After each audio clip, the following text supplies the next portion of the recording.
Hi friends, welcome back to our YouTube channel. ಇವತ್ತು ನನ್ನ ಮಕ್ಕಳದ್ದು ಬರ್ತ್ಡೇ ಆಯಿತು. ಸೊ ಅವ್ರಿಗೊಂದು ಸ್ಪೆಷಲ್ ಗಿಫ್ಟ್ ಕೊಡೋಣ ಅಂತ ಕೊಡ್ತಿದ್ದೀವಿ ನೋಡಿ. ಗಿಫ್ಟ್ ಏನೂ ಇಲ್ಲ, ಸೈಕಲ್ಗೆ ಚಾರ್ಜ್ ಲೈಟ್ ಹಾಕ್ತೀವಿ ನೋಡಿ. ಅದೊಂದು ಸ್ಮಾಲ್ ಗಿಫ್ಟ್ನ ಅವ್ರಿಗೆ ಕೊಡ್ತಾಯಿದ್ದೀವಿ. ಈಗ ತಾನೇ ನಾವು ಅವ್ರಿಗೆ ಹೊಸ ಸೈಕಲ್ ಅಂತ ತೆಕ್ಕೊಟ್ಟಿದ್ದೀವಿ ಇಬ್ಬರಿಗೂ ಕೂಡ. ಅವರು ಅವಳಿ ಜವಳಿ ಆಗಿರೋದ್ರಿಂದ ಅವರಿಬ್ಬರಿಗೂ ನೋಡಿ ಒಂದೇ ಥರ ತೆಕ್ಕೊಡ್ಬೇಕು ನಾವು.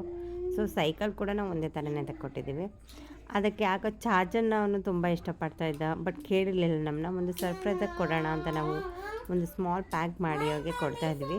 ಬಟ್ ಅವ್ರಿಗೆ ಆ ಸರ್ಪ್ರೈಸ್ ಗಿಫ್ಟ್ ಜಾಗದಲ್ಲಿ ಲೆಮನ್ ಕಾಣ್ತಿದ್ದು ನೋಡಿ, ಅವ್ರ ರಿಯಾಕ್ಷನ್ ಹೇಗೆ ಕಾಣಿಸ್ತದೆ ಅಂತ. ಸುಮ್ಮನೆ ನೋಡೋಣ ಅಂತ ನಾವು ಲೆಮನ್ನ ಒಂದು ಪ್ಯಾಕ್ ಮಾಡಿಕೊಟ್ವಿ. ಬಟ್ ಅವ್ರಿಗೆ ನೆಕ್ಸ್ಟ್ ಇನ್ನೊಂದು ಗಿಫ್ಟ್ ಇದೆ ಅಂತ ನೋಡಿದ ತಕ್ಷಣ ನೋಡಿ ಅವ್ರ ಖುಷಿ ಹೇಗೆ ಕಾಣಿಸ್ತಾ ಇದೆ ಅಂತ.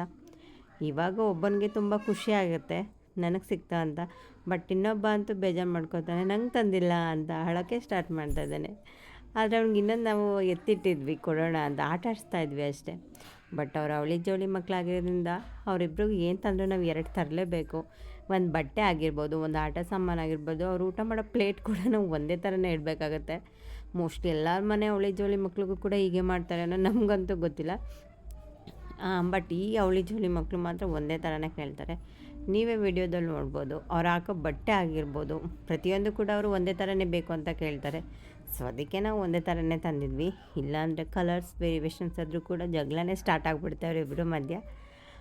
ನಮ್ಮಿಬ್ಬರು ಮಕ್ಕಳು ಬರ್ತಡೇ ಗಿಫ್ಟ್ ತಂದು ಸರ್ಪ್ರೈಸ್ ವೀಡಿಯೋನ ಮಾಡಿ ಹಾಕಿದ್ದೀವಿ. ಸೊ ನಿಮ್ಗೆ ಇಷ್ಟ ಆದರೆ ಲೈಕ್ ಮಾಡಿ, ಶೇರ್ ಮಾಡಿ, ಕಮೆಂಟ್ ಮಾಡಿ, ನಮ್ಮ ಚಾನಲ್ನ ಸಬ್ಸ್ಕ್ರೈಬ್ ಮಾಡಿ. ಥ್ಯಾಂಕ್ ಯು ಫಾರ್ ಸಪೋರ್ಟಿಂಗ್ ಹಸ್.